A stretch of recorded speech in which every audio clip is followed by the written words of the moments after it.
नमस्कार मंडळी, कसे आहात आपण? मी doctor Santosh Yadav, Balaji Shriratna hospital private limited, Satara.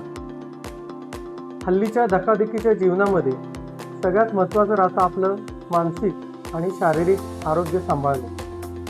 Health is wealth.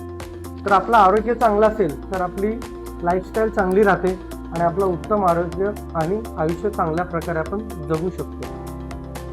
तर मंडळी, डाएट कुणी करावा, का करावा आणि कधी करावा हे सुद्धा तेवढंच महत्त्वाचं आहे. प्रथम तर मी क्लिअर करेन की डाएट याच्यामध्ये आपण वगळलेली गोष्टी आहेत ते म्हणजे वयस्कर लोक जे 60च्या वरचे, आणि सगळ्यात महत्त्वाचं म्हणजे diabetes, hypertension, cardiac problems, cancer patient किंवा इतर आजारांनी ग्रस्त असलेले पेशंट, आणि गरोदर स्त्रिया तसेच लहान मुलं, ह्या सगळ्यांना आपण ह्या डाएटच्या मधून वगळलेलं आहे. तर डाएट कुणी करावा हे आपण आता एक्सप्लेन केलेलं आहे. डाएटचा ॲडव्हान्टेज काय तर आपल्याला वेट लॉस उत्तम प्रकारे करता येतो, आपलं वजन संतुलित राखता येतं.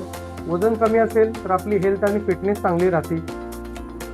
त्याच्यामध्ये बऱ्याच गोष्टी असतात. डाएट एक आहे.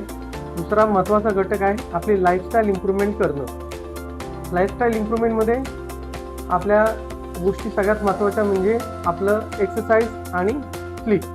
तर एक्सरसाइजमध्ये आपल्याला कोणत्या प्रकारची एक्सरसाइज, वॉकिंग, रनिंग, स्विमिंग हे करावं लागणार आहे. त्याच्याबरोबर सगळ्यात महत्त्वाचं म्हणजे आपला स्ट्रेस रिलीफ करण्यासाठी उत्तम झोप, 7 ते 8 तासाची कमीत कमी उत्तम चांगल्या प्रकारे गुड स्लीप, आणि सगळ्यात महत्त्वाचं म्हणजे मन शांत ठेवण्यासाठी योगा आणि स्ट्रेस रिलीफसाठी मेडिटेशन.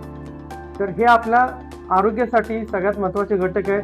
हे आपण डाएटमध्ये आपण डिटेलमध्ये बघणार आहे. ह्या पहिल्या भागामध्ये आपण डाएट का करावा, कुणी करावा हे याचं बद्दल माहिती घेतली.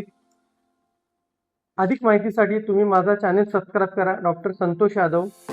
यामध्ये आपल्याला सर्व आजारांबद्दल जसे गुडघेदुखी, मणकेदुखी, कंबरदुखी, गुडघ्याचे सांधेरोपण तसेच रोबोटिक जॉईंट रिप्लेसमेंट सर्जरी याबद्दल माहिती मिळणार आहे. तुम्ही माझा चॅनल सबस्क्राईब करा, लाईक करा व गरजू लोकांपर्यंत शेअर करा. धन्यवाद.